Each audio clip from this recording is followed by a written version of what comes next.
A perseguição política segue no Brasil e internautas reproduzem uma velha frase de Olavo de Carvalho: ou se prende os comunistas pelos crimes que eles cometeram, ou eles, fortalecidos, irão nos prender por crimes que não cometemos. Nesse turbilhão, a grande mídia segue ignorando os diversos sinais que apontam que esse país deixou de ser uma democracia. Porém, a economia, construída por investidores, já dá sinal de colapso, com projeção de déficit primário.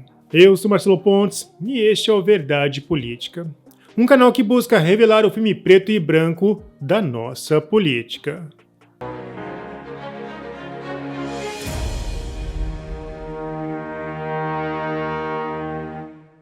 Para aqueles que zombaram da possibilidade do Brasil virar uma Venezuela, a ironia bate à porta.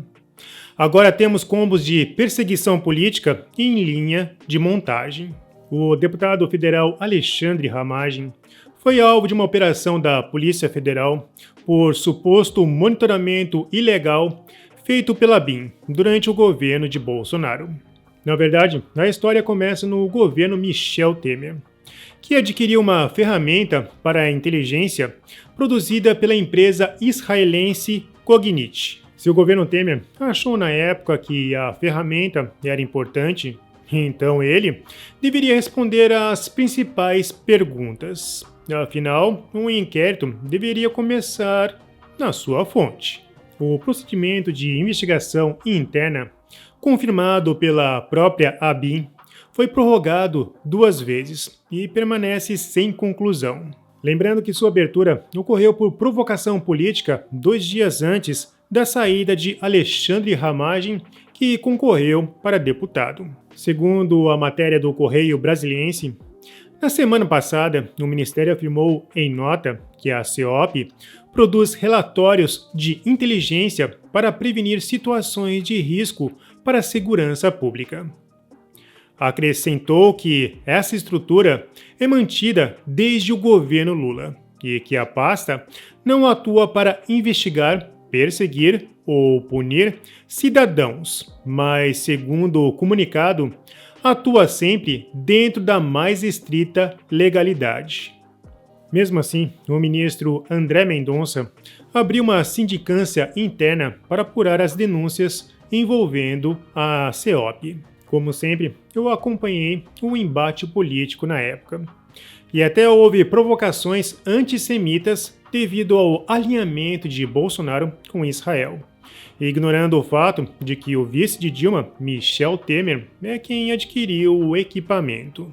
Na verdade, Ramagem abriu uma sindicância na época para saber se aquele equipamento cumpria as normas legais. Em vídeo, ele deu sua versão sobre os motivos pelos quais foi alvo de investigação.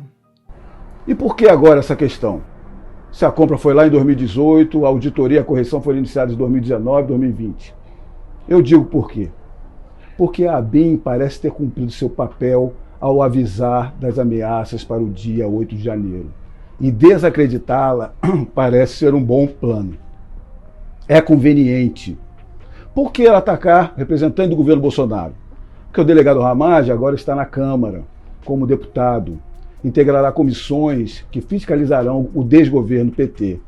Porque eu ingressei há uma semana com representação na PGR contra o Lula. Porque ingressei também contra a irregular nomeação do BNDES.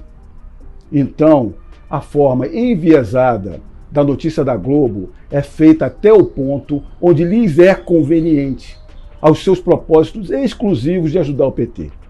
No Twitter, o jornalista Paulo Eduardo Martins deu a sua opinião.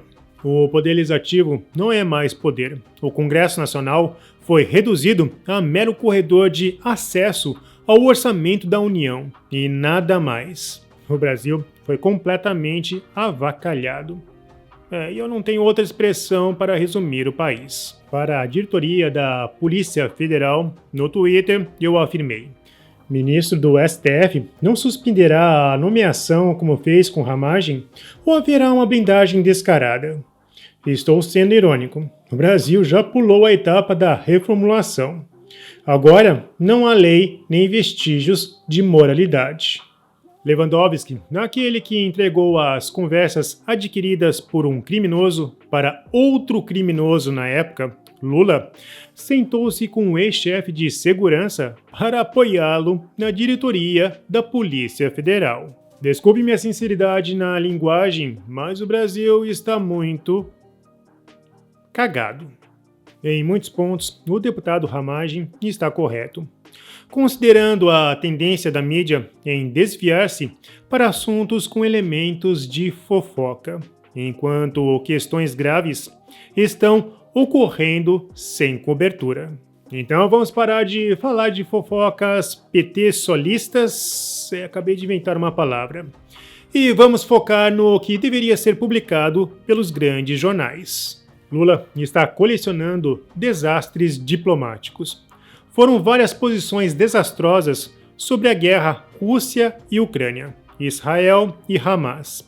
Manutenção de navios de guerra iranianos em porto brasileiro. Apoio ao Irã no BRICS.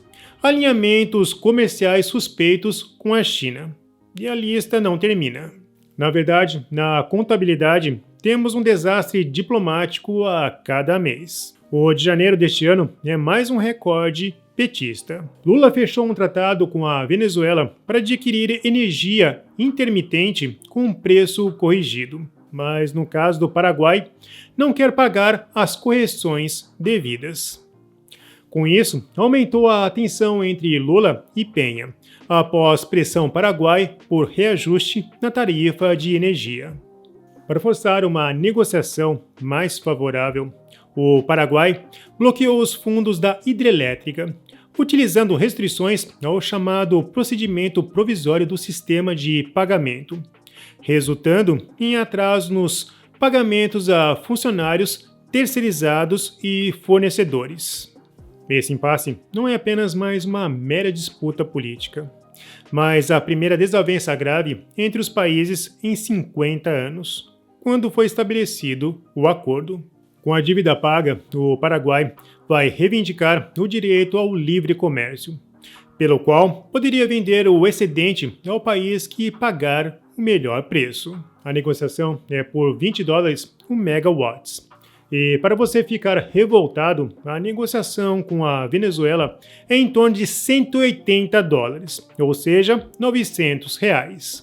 Dados mais recentes da plataforma global Petroprice de março apontam que os consumidores residenciais venezuelanos pagaram menos pelo fornecimento do que os brasileiros vão pagar, $46 por megawatts-hora de energia, enquanto empresas desembolsaram $53. Muitos estados dependem da energia vinda da Itaipu, e se esse impasse continuar, a credibilidade do país irá cair. Na verdade, eu nem sei mais se o Brasil tem credibilidade. E com a credibilidade alcançando os níveis mais baixos da história, o governo Lula segue atormentado. Agora o governo trabalha com mudança na meta fiscal, para um déficit de 0,5% do PIB, com possibilidade de cair até 0,75%. Na verdade, se as projeções seguirem a onda do rombo, talvez esse número chegue a um déficit de 1%, ou quem sabe mais.